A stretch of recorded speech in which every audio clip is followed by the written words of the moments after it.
Hello and welcome back to the tutorial for Civilization 5. I'm going to be continuing on from here. Hopefully, music's really loud for some reason. There we go. Okay. Now hopefully what I'm planning to do is get out my 4 cities at the moment. It's kind of the plan. I want one here, probably, because it's got pearls, which I don't have. It's got horses, which are alright. 2 cows, which are, it'll grow fairly quickly. It's got deer, which is good. I'm thinking probably here. And then up here, I'm probably going to want one of these 3 places, probably. I don't really think it matters which one. They're all going to have 2 food growth tiles. I'm thinking maybe here, to get the hills quicker, to get the production. That sounds good to me, yeah. And then I think I decided on settling here, up here. So that will give me the 4 cities that I need. Now, our settler is finished. So what we're probably going to want to do now is, we've still got the tiles locked on production focus. So we're going to want to fix that, or what we could do is go straight into building another settler. And I'm thinking that's probably what we are going to want to do. So we've got that done.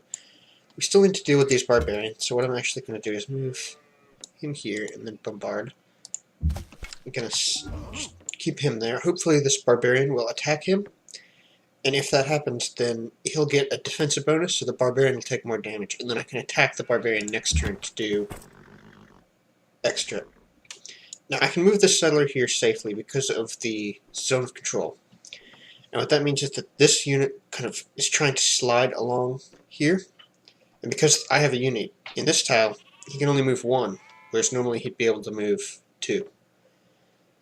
So my settler should be safe if I just keep him there.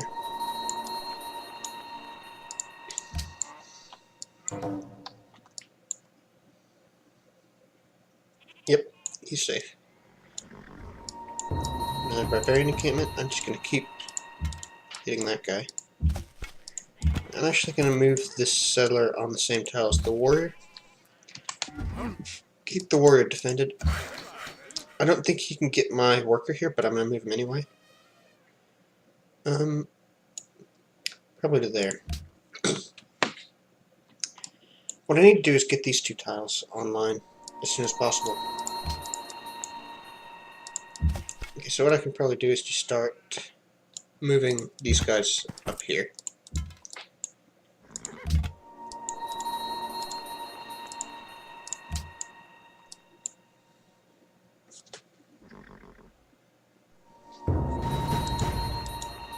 Okay, so I can just keep bombarding here with the city. I'll keep the worker in the city, just to be safe for now. So I can move him up there, clear the barbarian. There's still 1 left, but it doesn't really matter. And I can settle my city the turn after next turn, I believe.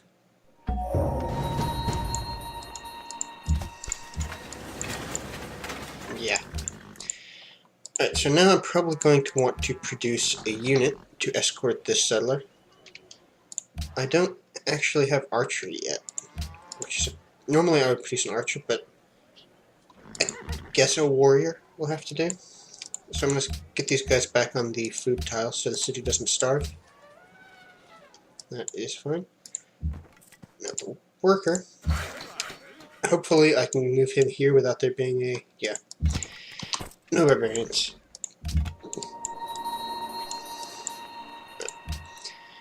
Alright, so someone's found at stone circles, which is alright. Good for them. Right. So we founded our 2nd city now. We can do the same trick here. We can put it on production focus, lock this food tile in so it grows. And then here I'm probably going to start with a shrine, just to get that faith going.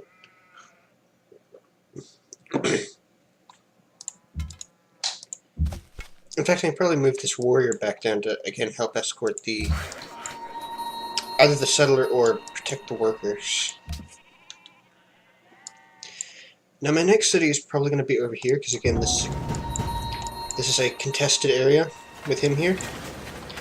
It looks like he's building a wonder, and that's good for me because it means he's not building a settler. So I should be able to get over there and take the spot before he does. Alright. Now what do we build? What I should probably do is actually switch over to researching archery. And in the meantime, I'm going to build a circus. It'll give me some happiness. And happiness is always good.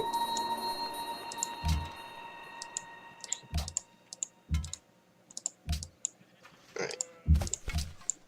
Just keep on going. Okay, now I'm actually going to get monarchy first. That will give me +1 gold, -1 happiness for every 2 citizens in the capital. What that essentially means is a 50% reduction in unhappiness from the capital, which is good. Because your capital is almost always your biggest city, so having reduced unhappiness there is fairly helpful. There's a lot of open terrain over here, so I'm going to promote him with the open terrain promotion, and then fortify him there.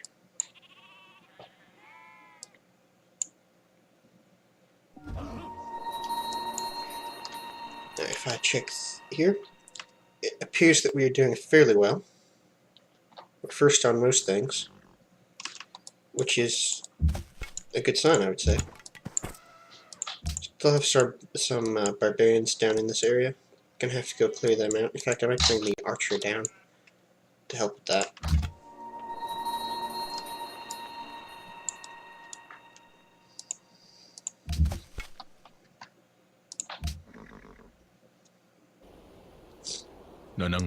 That's fine.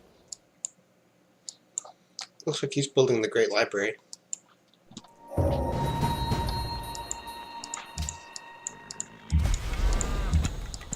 Now at this point, I've kind of scouted out the majority of the area nearby. So what I'm actually going to do is just set him on auto explorer, and of course he runs into a bunch of barbarians. So that's always fun. I'm going to keep going on sailing because that's what I was researching before I went for archery.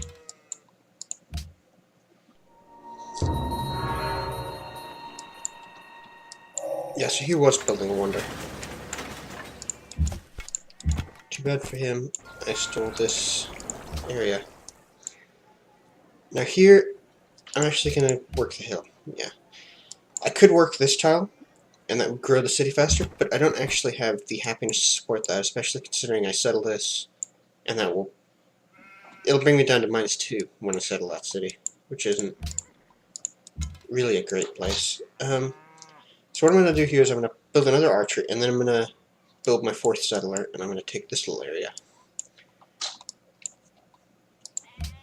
Now I'm going to get bronze working, because I have this set on strategic balance, and what that means is that I'm guaranteed to have horses and iron within 3 tiles of my capital. I can already see the horses, but getting bronze working I can see the iron. And whatever tile the iron spawns on, like the horses, it will get +1 production. So, not the wheel. Bronze working. I'm going to go for that. You just keep exploring. I don't really care what the scout does at this point. He's kind of served his purpose.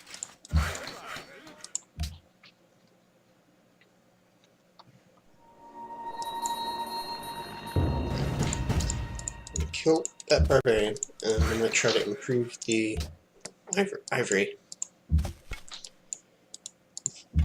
Alright, so there's our 3rd city. Again, you can do the kind of production trick here, and I'm going to build a shrine, just like the other one. The reason I'm building shrines first is because having shrines in every city will make getting a religion a lot faster. So now I can do the little production thing here again to speed up my settler. Keep this archer here, send him down. Yeah, so there's a barbarian encampment right next to where I want my city. That's not ideal. I'm just going to delete the scout. You can just hit the delete key on your keyboard and just get rid of him. So I'm going to set him up on this hill to kind of watch this area to make sure he's not sending any troops up here. Also, having sight along here will prevent barbarians from spawning. So I want to deal with this camp here. And archers are one of the best units early on for fighting barbarians, simply because they can hit the enemy and the enemy can't hit back. Alright, so our iron is... where's iron? We actually settled on our iron. That's not actually great, because, I mean, yeah, we get the iron immediately, because our city's on it, but we don't actually get the extra production that we would have gotten from the iron. So it's kind of bittersweet, I suppose. Now, at this point, I could consider maybe going for a wonder. In fact, Hanging Gardens is a really, really good one. Now, here's a little trick. If you hover over the tech, you can see the cost. See, this one is 81 science. That one is also 81. That one is also 81.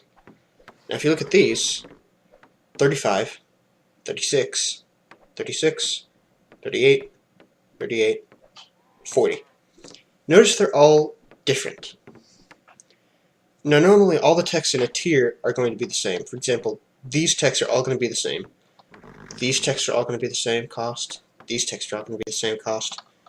But there's a hidden modifier in your technology, and that is if you've met someone else and they have a technology that you do not, you get a 5% discount in researching it. And that stacks up. So if you have 2 other players that have researched a technology, then you get a 10% reduction. And it's that percentage of a reduction on tech isn't all that much unless there's a technology that everyone has and you don't, in which case it can be useful. But really what it's useful for is, let's say someone had gotten mathematics. I want to go for the Great Library, so let's say someone else has mathematics. I can hover over this, and if that tech is cheaper than the ones on this tier, then I can tell, oh, someone already has that tech. They're going to be able to build this wonder before me. But in this scenario, no one else has mathematics, so I'm probably safe in going for it. And especially since I'm top in production, there's a very good chance that I will be able to get the Hanging Gardens. So you can kind of use that trick to see, will I be able to get this wonder or not? Oop, that was a misclick. Misclicks do happen. Alright, so we've got our ivory set up, so now I'm going to go for the wine. I could use another worker, actually. And there's a very easy way to get another worker. For essentially free. So what I'm going to do is I'm going to move this warrior over here.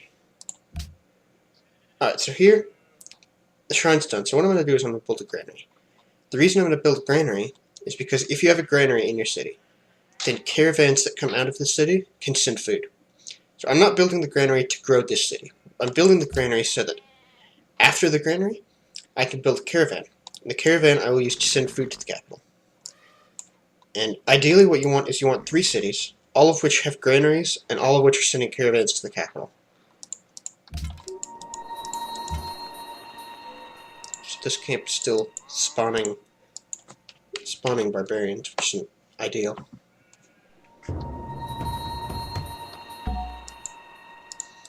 Alright, so we've got our final settler. Now I can switch all these guys back to food production, which is fine. I'm actually losing 4 gold per turn, but that's not that big of a deal. So now, what am I going to build here? Well, I can build another worker. That's certainly something. Build a granary. In fact, I might build a granary. Yeah, I'm going to build a granary. The reason is, the granary will give you +2 food just outright, but it'll also give you +1 food for each wheat, banana, and... what was it? Deer. So we have 3 wheat. That'll add 1 food to each of these. So that's essentially... it'll give you 2 food base and 3 food, so that's like a 5 food building. Compare that 5 food to the Hanging Gardens, which is 6 food. I mean, we're going to be getting almost as much food out of this granary as if we build the Hanging Gardens, which is kind of insane.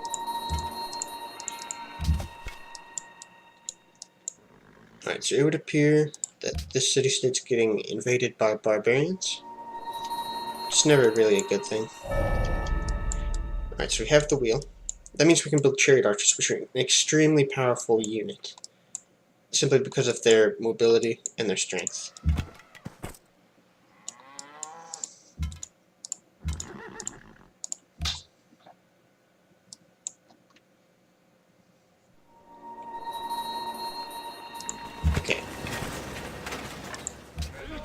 So there we go. We have our 4 cities.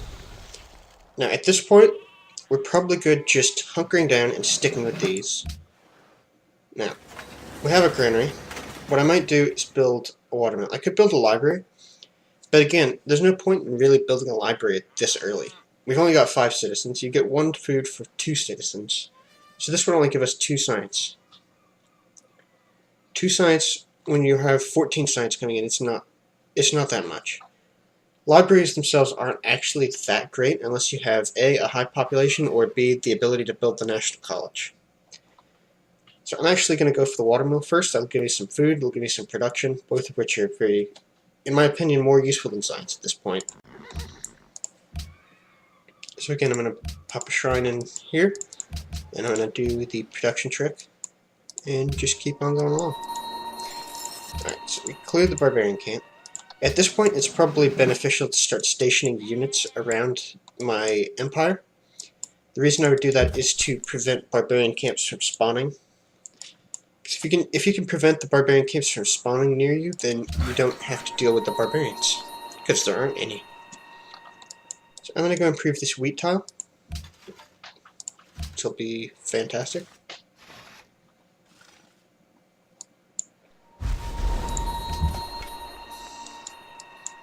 Right, the city has grown. I don't really have any tiles that I want to work, so I'm not gonna assign anything. I'm just gonna leave it.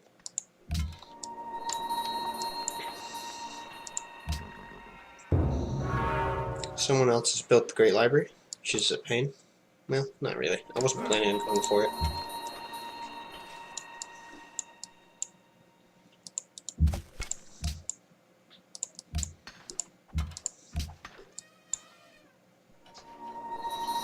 We are unhappy, but we can fix that.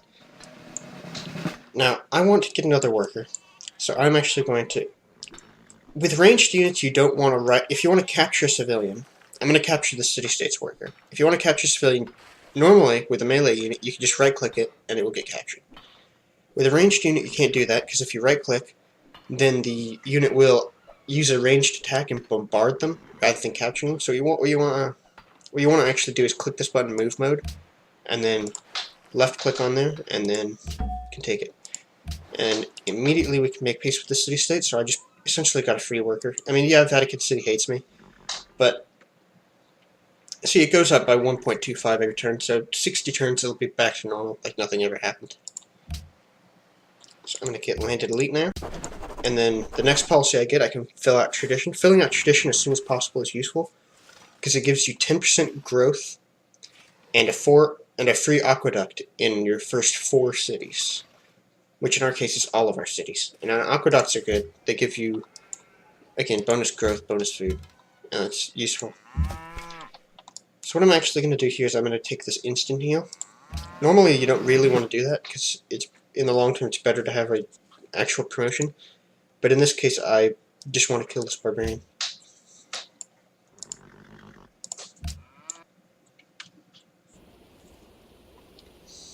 Yeah.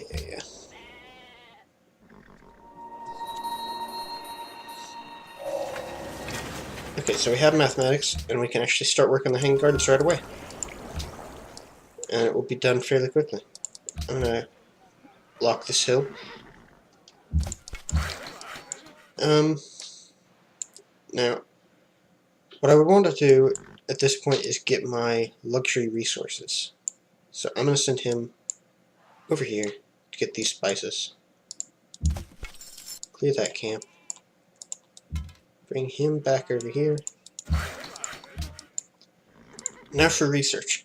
If I had desert nearby, currency would be the next go-to thing, because Petra is probably the most broken wonder in the entire game.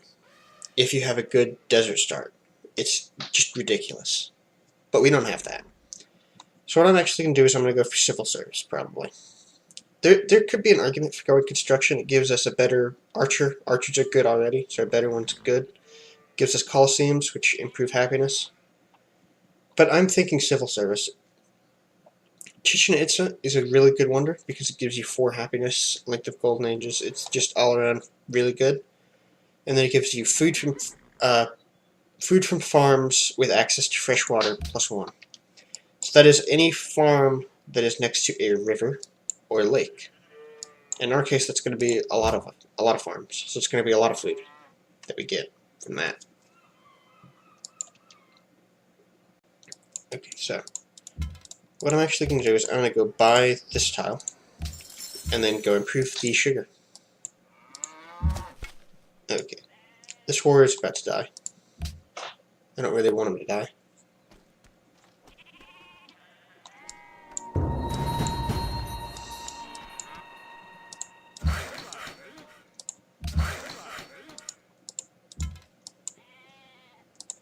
This barbarian could be an issue.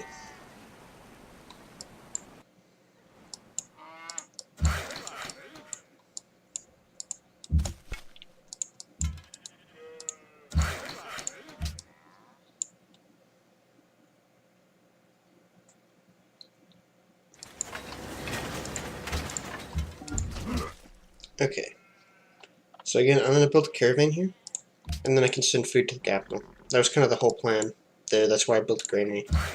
So that is what I'm going to do. Alright, so we've got our 4 cities set up. We've kind of got a good foundation for where we're going. I'm going to cut the video here, and we will continue on into the mid-game next time. So thank you for watching.